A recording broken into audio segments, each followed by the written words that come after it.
श्री पवन बाके बिहारी जी का। प्लीज एक बार जोरदार तालियों से उनका अभिनंदन कीजिए।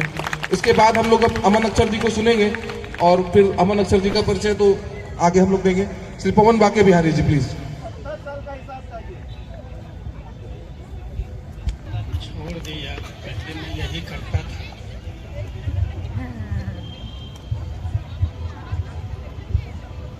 ये पूरा हंसी लग रही है।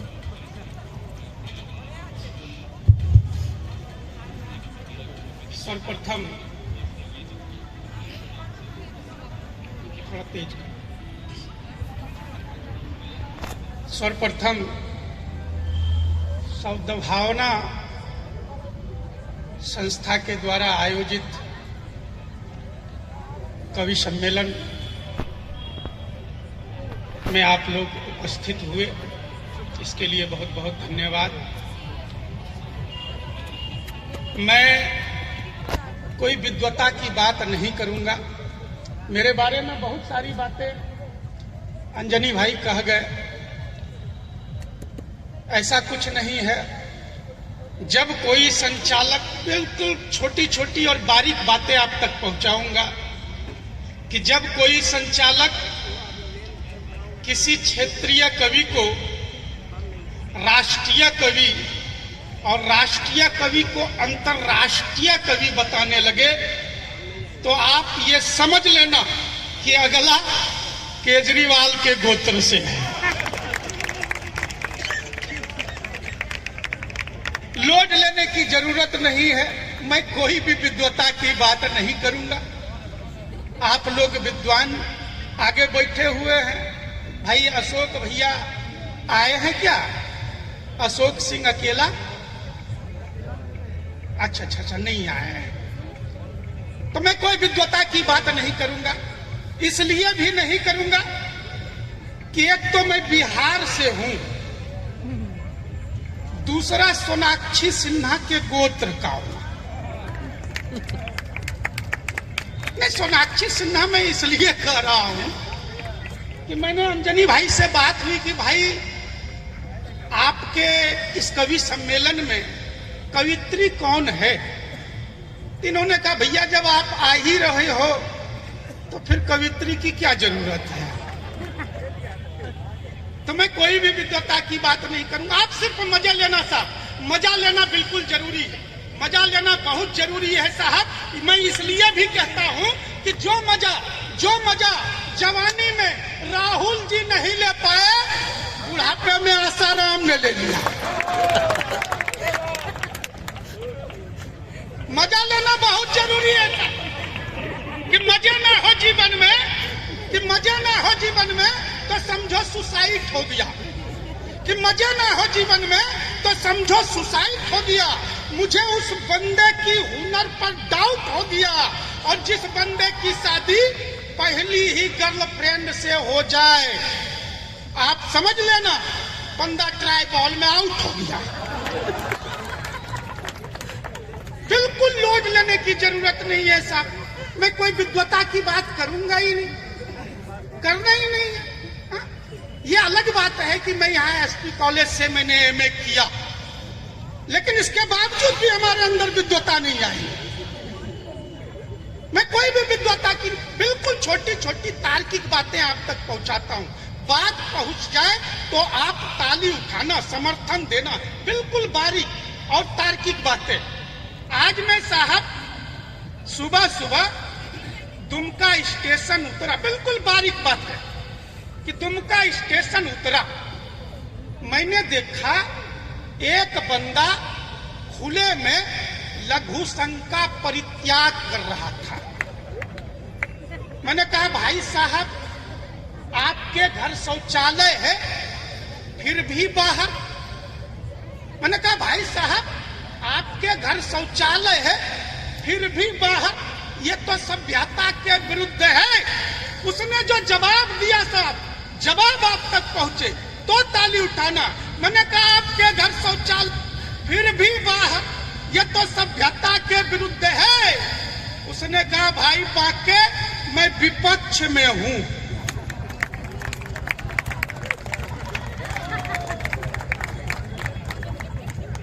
मोदी जी के स्वच्छता अभियान का विरोध कर रहा हूं। बिल्कुल तार्किक बात है साहब। लोड लेने की जरूरत नहीं, कोई लोड नहीं लेना। मैं सब्जी मंडी गया था और पिछले दिनों मैं सब्जी मंडी गया, मैंने आलू वाले से शिकायत करी। मैंने कहा भाई साहब आपके आलू में बच्चा बैठ जाओ। हाँ बेटा बैठ जाओ। ये किसके बच्चे हैं भाई? किसके बच्चे होने लगा? हाँ बैठ जाइए।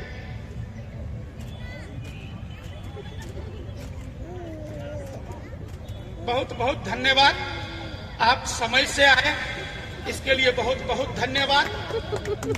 हम ही जल्दी शुरू हो गए। मैं बिल्कुल लोड लेने की जरूरत नहीं, बिल्कुल तार्किक बात है। मैं सब्जी मंडी गया था, आलू वाले से शिकायत करी। मैंने कहा भाई साहब आपके आलू में पहले जैसा स्वाद नहीं रहा। मैंने कहा भाई साहब आपके आलू में पहले जैसा स्वाद नहीं रहा। उसने कहा इसका कारण तो मोदी जी है। मैंने कहा आलू के स्वाद बिगड़ने में मोदी कारण? बोला हाँ, जब से उन्होंने खेत में शौच बंद करवा दी है आलू का स्वाद ही बिगड़ गया है। बिल्कुल तार्किक बात है साहब, इधर उधर की क्या बात कर लो। और पिछले दिनों किम जोंग, बाइडेन और राहुल भैया तीनों एक ही टेबल पर बैठे थे और तीनों लंबी लंबी छोड़ रहे थे।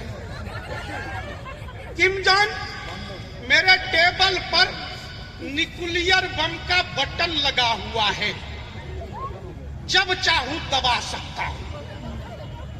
अब बाइडेन कहां पीछे रहने वाला था? बोला देखो तेरे से बड़ा न्यूक्लियर बम का बटन मेरे टेबल पर लगा है, मैं भी जब चाहूं दबा सकता हूं। अब मस्ती लेना था। इस बार राहुल भैया की बारी आई, बोला दबा दबा दबा दबा कर देख ले, वोट तो बीजेपी को ही जाएगा।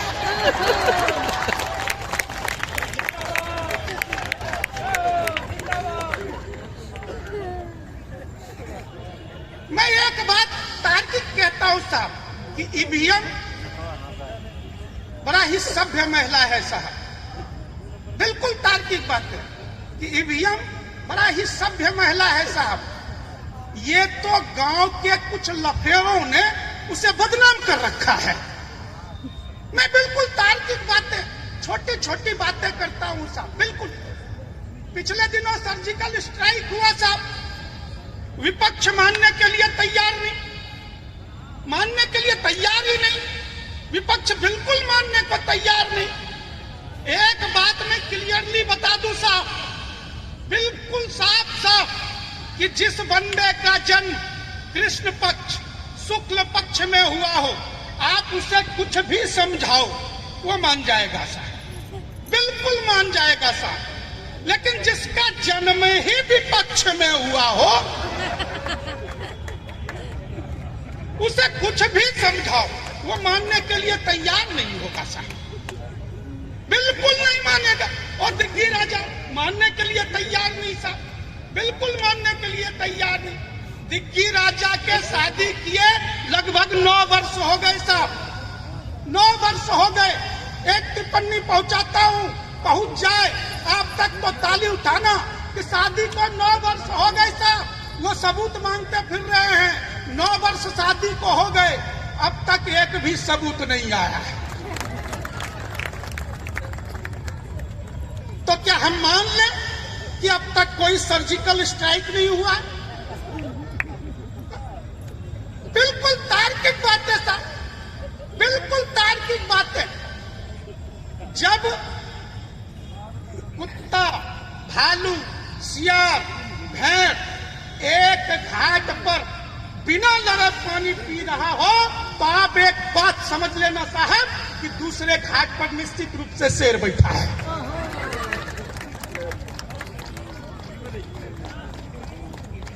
मैं बिल्कुल तार्किक बातें करता हूं साहब, बिल्कुल तार्किक बातें करता हूं। वो पाकिस्तान का शहबाज शरीफ 900,000 करोड़ के साथ पाकिस्तान का सबसे धनी व्यक्ति है साहब, सबसे धनी व्यक्ति है साहब। पर उस बेवकूफ को कौन समझा? उतना तो हमारे यहाँ एक आदमी लेके भाग जाता है।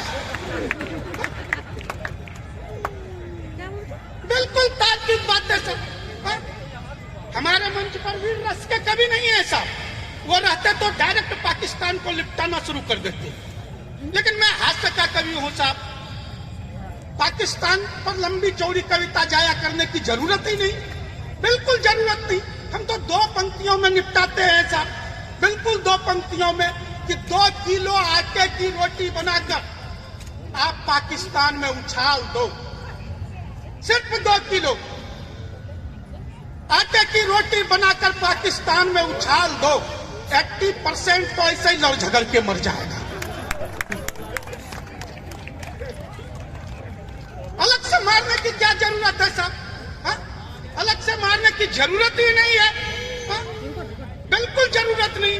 अच्छा, वो चीन आए दिन आंखें दिखाते रहता है साहब, आए दिन आंखें दिखाते रहता है, जिसकी ये छोटी छोटी आंखें हैं। हमारे यहाँ तो मरने के बाद भी पूरी खुली रह जाती है।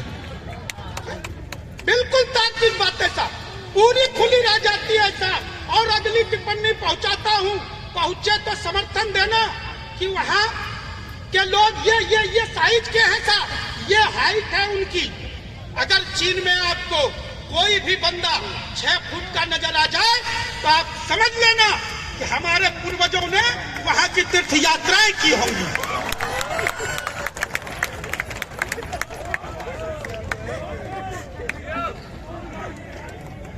मैं बिल्कुल तार्किक बातें करता हूं साहब, इधर उधर की बात ही नहीं करना, लौट लेने की जरूरत ही नहीं साहब। अच्छा, पिछले दिनों अन्ना जी मिल गए, वो कहने लगे भाई बाके इस बार यदि पाकिस्तान से युद्ध हुआ तो बॉर्डर पर मैं भी लड़ने जाऊंगा। मैंने कहा भाई साहब आप तो रहने ही दो, अगर भारत का भला चाहते हो, उपकार चाहते हो, तो पाकिस्तान में भी एक केजरीवाल पैदा कर दो। पूरा पाकिस्तान ऐसे सर पटक के मर जाएगा।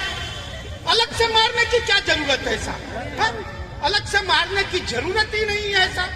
अच्छा, पिछले दिनों में दिल्ली गया साहब, पिछले दिनों में दिल्ली गया, बीच चौराहे पर एक होर्डिंग लगी हुई थी साहब, उस पर बड़े बड़े अक्षरों से लिखा हुआ था 100 रुपये में मुख्यमंत्री बनने का तरीका सीखो। बिल्कुल तार्किक बात है साहब, लिखा हुआ था बड़े बड़े अक्षरों में 100 रुपये में मुख्यमंत्री बनने का तरीका सीखो। मैं गया साहब, अंदर गया, देखा कमबख्त मफलर बांधना सिखा रहे थे।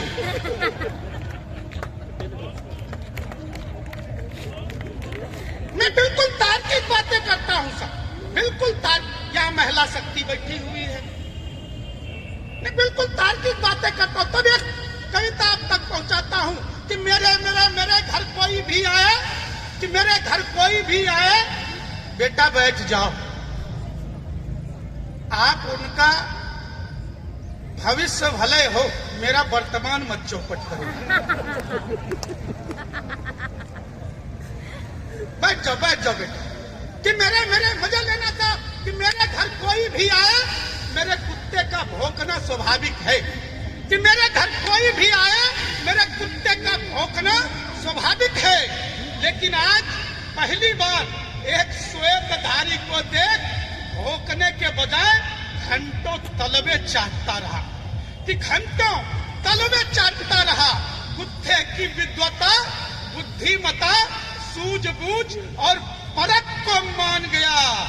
कमबख्त खून खून को पहचान गया, कमबख्त खून खून को पहचान गया। और यहाँ बहुत सारी महिला शक्ति बैठी हुई है।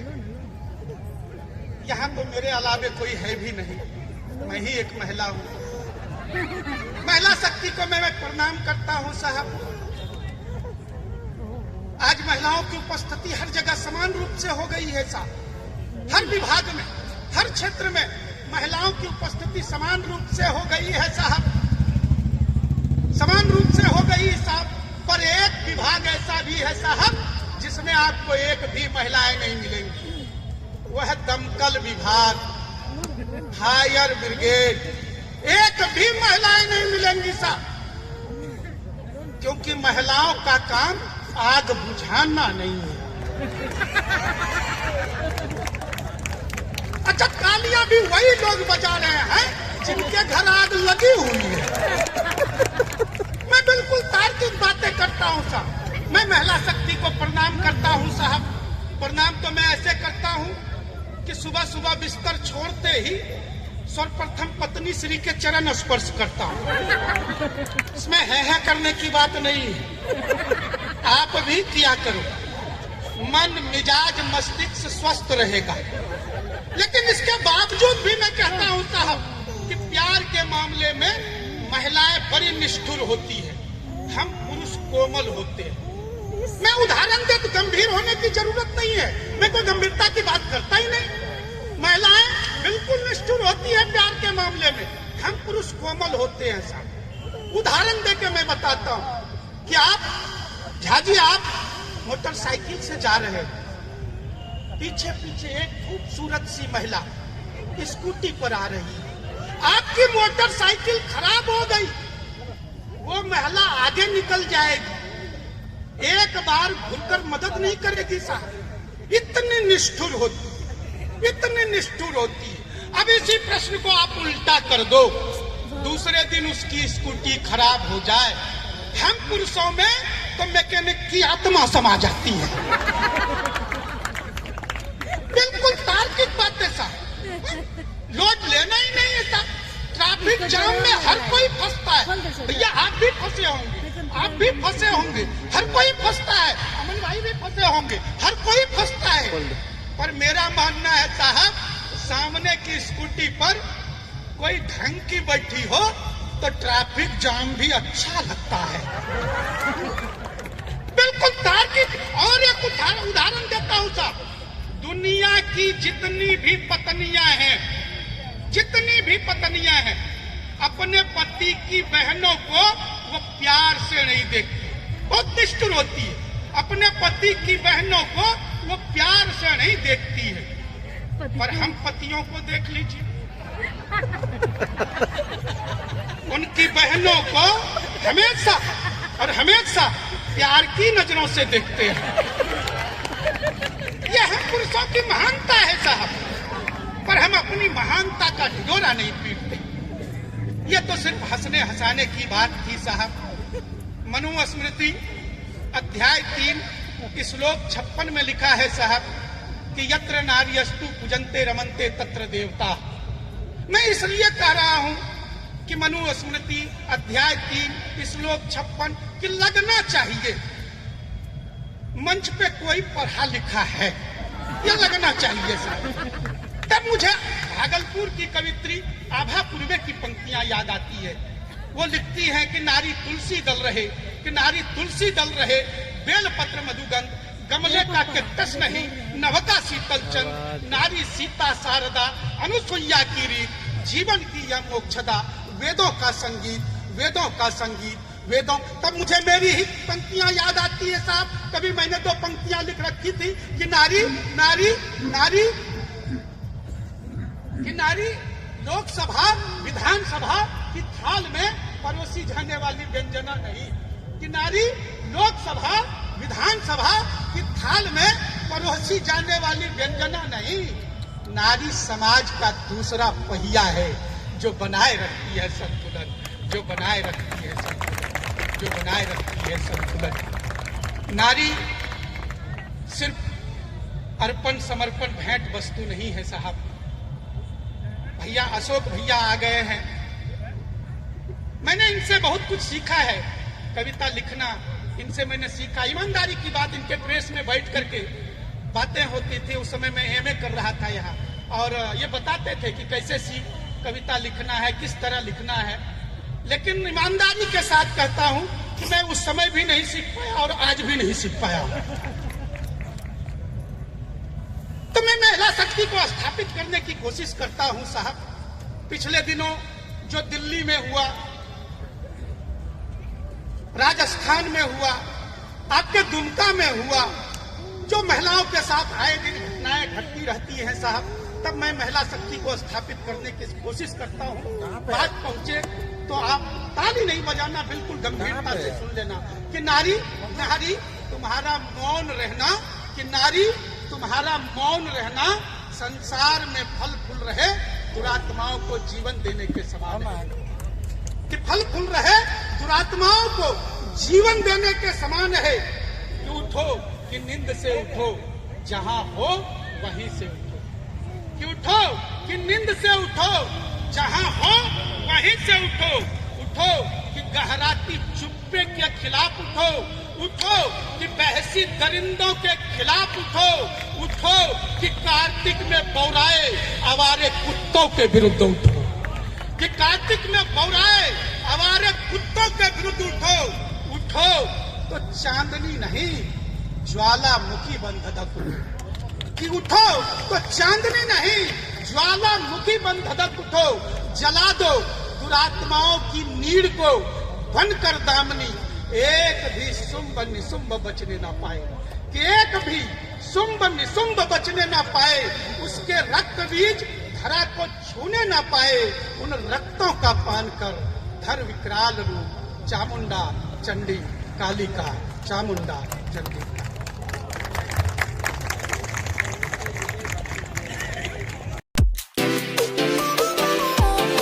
वीडियो को लाइक करें, हमारे चैनल को सब्सक्राइब कर बेल आइकन जरूर प्रेस करें। Subscribe now. Press the bell icon. Never miss an update.